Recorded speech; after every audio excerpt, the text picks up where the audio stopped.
ሰላም ጤና ይስጥልኝ ውድ የ24/7 ዜና ተከታታዮቻችን፣ የሰዓቱን ዜና ይዤ ቀርብ ያለው እስከ ፍጻሜው አብራችሁን ቆዩ።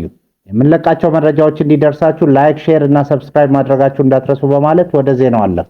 በፊንቴክ የማጭበርበር ወንጀል የተጠረጠሩ አርቲስቶችና ቲክቶከሮች ላይ ፖሊስ የጠየቀው የተጨማሪ 14 ቀን የምርመራ ጊዜ ላይ ለመወሰን ፍርድ ቤቱ ለዛሬ ከሰዓት ቀጥሯል። ከፊንቴክ ኢንቨስትመንት ጋር በተያያዘ በከፍተኛ የማጭበርበር ወንጀል ተጠርጥረው በቁጥጥር ስር የዋሉት አርቲስቶችና ቲክቶከሮች መጋቢት 30 2018 ዓ.ም በፌዴራል መጀመሪያ ደረጃ ፍርድ ቤት ቀርበው ነበር። መርማሪ ፖሊስ በቀሪ የምርመራ ስራዎች ምክንያት ተጨማሪ 14 ቀናት እንዲፈቀድለት ጠይቋል። ባለፉት 12 የምርመራ ቀናት ያከናወናቸውን ተግባራት ለፍርድ ቤቱ ያስረዳው ፖሊስ 12 የመንግስትና የግል ሚዲያዎች እንዲሁም ሁሉም የሀገሪቱ ባንኮች በጉዳዩ ዙሪያ ያላቸውን መረጃ በጽሑፍ እንዲልኩ መጠየቁን አስረድቷል። እስካሁን የ150 ምስክሮችን ቃል የተቀበለ ሲሆን ገና ያልተሰሙ ሌሎች ተጨማሪ ምስክሮች መኖራቸውን ጠቁሟል። እያንዳንዱ ተጨማሪ በወንጀል ድርጊቱ ውስጥ የነበረውን የግል ተሳትፎና የጥቅም ትስስር የሚገልጽ ማብራሪያ ለችሎቱ አቅርበዋል። የተጀመሩ የሰነድና የሰው ማስረጃ ማሰባሰብ ስራዎችን ለማጠናቀቅ ተጨማሪ 14 ቀናት እንዲሰጠው ጠይቋል። በተቃራኒው የተጠርጣሪ ጠበቆች ደንበኞቻቸው በዋስ እንዲፈቱ ለፍርድ ቤቱ ጥያቄ አቅርበዋል። ጠበቆቹ ባቀረቡት መከራከሪያ ፖሊስ የጠቀሳቸው ቀሪ የምርመራ ስራዎች ተጠርጣሪዎቹ ውጪ ወጥተው ሊከናወን የሚችሉ እንጂ የእነርሱን መታሰር የግድ የማይሉ መሆናቸውን ገልጿል። ተጠርጣሪዎቹ የቤተሰብ አስተዳዳሪ መሆናቸውንና የተወሰኑት ደግሞ የጤና እክል ያለባቸው መሆኑን በመጥቀስ የዋስትና መብታቸው እንዲከበር ጠይቀዋል። የግራ ቀኙን ክርክር ያዳመጠው ፍርድ ቤቱ የፖሊስ የምርመራ መዝገብ መርምሮ ውሳኔ ለመስጠት ለሚያዝያ 1 ቀን 2018 ዓ.ም ከሰዓት በኋላ ተለዋጭ ቀጠሮ ሰጥቷል። በአማራ ክልል ሰሜን ጎጃም ዞን ሰሜን መቻ ወረዳ ውስጥ 3 የጤና ባለሙያዎች መገደላቸውን የዓለም ጤና ድርጅት ዋና ዳይሬክተር ገለጹ። ባለሙያዎቹ መጋቢት 24 ቀን 2018 ዓ.ም በተቀሰቀሰ ግጭት መገደላቸውን ድርጅቱ ጠቅሶ ከሟቾች መካከል ሁለቱ በአብዮት ፋና የመጀመሪያ ደረጃ ጤና ጣቢያ የሚሰሩ ሲሆን አንደኛው በግል ተቋም ውስጥ የሚያገለግል ነበር ብሏል።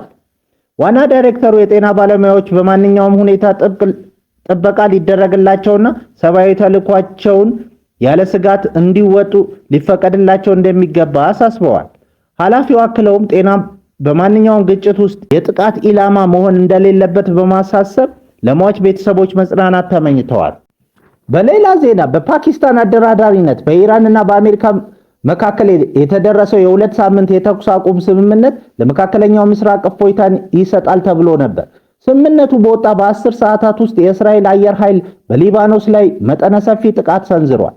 ኤምኤስኤፍ እንዳረጋገጠው ጥቃቱ ከቀኑ 8 ሰዓት ጀምሮ በቤሩትና በደቡባዊ ሊባኖስ ከተሞች ላይ ያነጣጠረ ሲሆን በመቶዎች የሚቆጠሩ ንጹሃን ዜጎች መገደላቸውንና መቁሰላቸውን ገልጿል።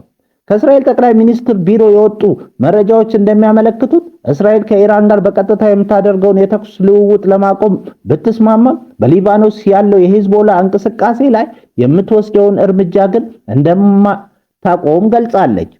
እስራኤል ይህንን ጥቃት የፈጸመችው የሂዝቦላ የተኩስ አቁም ስምምነቱን ተገን በማድረግ ኃይሉን እያደራጀ ነው በሚል ምክንያት እንደሆነ አልጀዚራ ዘግቧል። የኢራን አብዮታዊ ዘብ IRGC ባወጣው መግለጫ በጥቃቱ የተገደሉ ሰዎች ቁጥር 112 መድረሱን ጠቅሶ ድርጊቱን ጭፍጨፋ ሲል ጠርቶታል። የኢራን ጦር ጥቃቱ በአስቸኳይ እንዲቆም አስጠንቅቋል። ጥቃቱ ካልቆመ እስራኤል የምትጸጸትበትን ወታደራዊ ምላሽ በቀጠናው እንደሚሰጥ አሳውቋል። የእስራኤል ድርጊት የተኩስ አቁም ስምምነቱን ሙሉ በሙሉ ሊያፈርሰው እንደሚችል የኢራን አብዮታዊ ዘብ ገልጿል። እስራኤል በሊባኖስ ላይ የምትሰነዝረው ጥቃት ኢራንን በድጋሚ ወደ ጦርነቱ እንድትገባ የሚገፋፋ በመሆኑ ቀጣዮቹ ጥቂት ሰዓታት ቀጠናው ወደ ሰላም ወይስ ወደ ባሰ ጦርነት እንደሚሄድ የሚለይባቸው እንደሆነ ተንታኞች አመልክተዋል።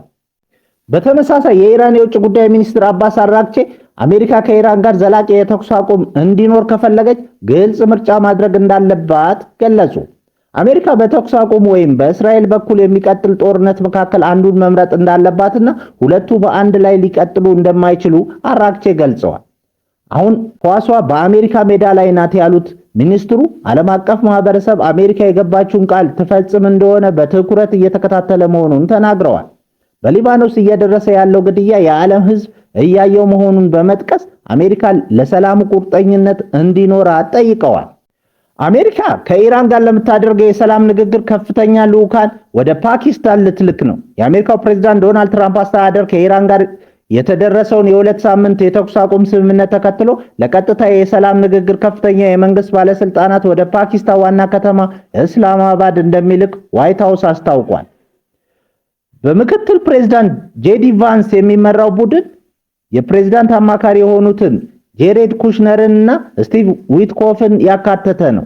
ወደ ኢስላማባድ የሚያቀኑት በሁለቱ ሀገራት መካከል የተፈጠረውን ጦርነት በዘላቂነት ለመቋጨትና የሰላም ስምምነት ዝርዝሮች ለመወያየት ነው።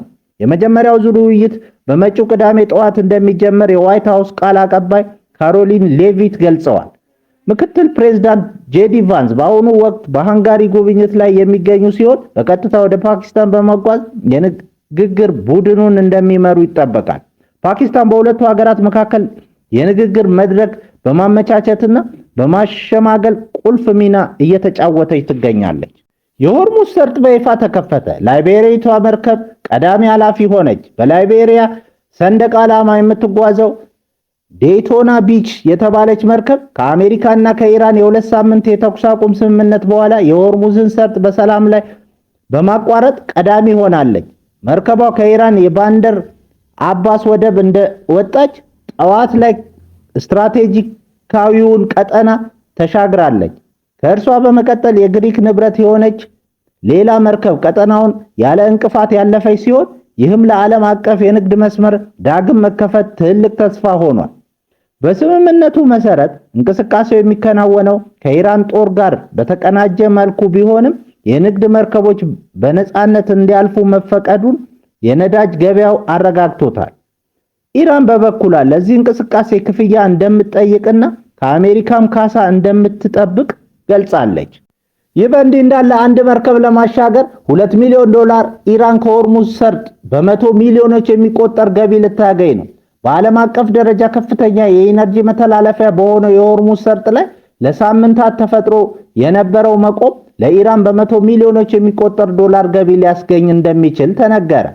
እንደ ኢራኑ የታስኒም የዜና ወኪል ዘገባ በሰርጡ ላይ ተፈጥሮ የነበረው የእንቅስቃሴ መገታት ኢራንን ከ360 ሚሊዮን ዶላር በላይ ተጠቃሚ ሊያደርጋት ይችላል። ይህ የሚሆነው በአሁኑ ወቅት በርካታ ቁጥር ያላቸው የነዳጅ ጫኝ መርከቦች የፋርስ ባህረ ሰላጤን ከቀሪው ዓለም ጋር በሚያገናኘው በዚህ ስትራቴጂካዊ መስመር ለማለፍ ፈቃድ እየጠበቁ በመሆናቸው ነው። የኬፕለር ኩባንያ ከፍተኛ ተንታኝ የሆኑት አሜና ባከር እንዳስታወቁት በአካባቢው በሚገኙ 182 መርከቦች ላይ ወደ 172 ሚሊዮን በርሜል የሚጠጋ ድፍድፍ ነዳጅና የነዳጅ ተዋጽኦች ተጭነው ይገኛሉ። ይህ ግዙፍ የኢነርጂ ክምችት ለኢራን ትልቅ የገንዘብ ምንጭ ሆኗል። የኢራን የውጭ ጉዳይ ሚኒስትር አባስ አራግቺ በሰጡት መግለጫ በሰርጡ በኩል የሚደረገው ትራንዚት ከሀገሪቱ የጦር ኃይሎች ጋር በማቀናጀት እንደሚከናወን ገልጸዋል። እንደ ሚኒስትሩ ገለጻ ለሚቀጥሉት 2 ሳምንታት መርከቦች ከኢራን ጦር ጋር ቅንጅት በመፍጠርና ቴክኒካዊ ገደቦችን አክብረው ማለፍ ይችላሉ። ይህ በኢራንና በአሜሪካ መካከል የተደረሰው የ2 ሳምንት የተኩስ አቁም ስምምነት አካል ሲሆን ስምምነቱ ቀጠናውን ከግጭት ስጋት ከመታደጉም በላይ ኢራን በአጭር ጊዜ ውስጥ ከፍተኛ ገቢ እንድታመነጭ እድል ፈጥሮላታል። በስምምነቱ መሰረት አንድ መርከብ በሰርጡ ለማለፍ $2 ሚሊዮን ክፍያ መፈጸም ይኖርበታል። ክቡራን አድማጮቻችን ለሰዓቱ ያላቸው ዜናዎች በዚህ እናበቃለን።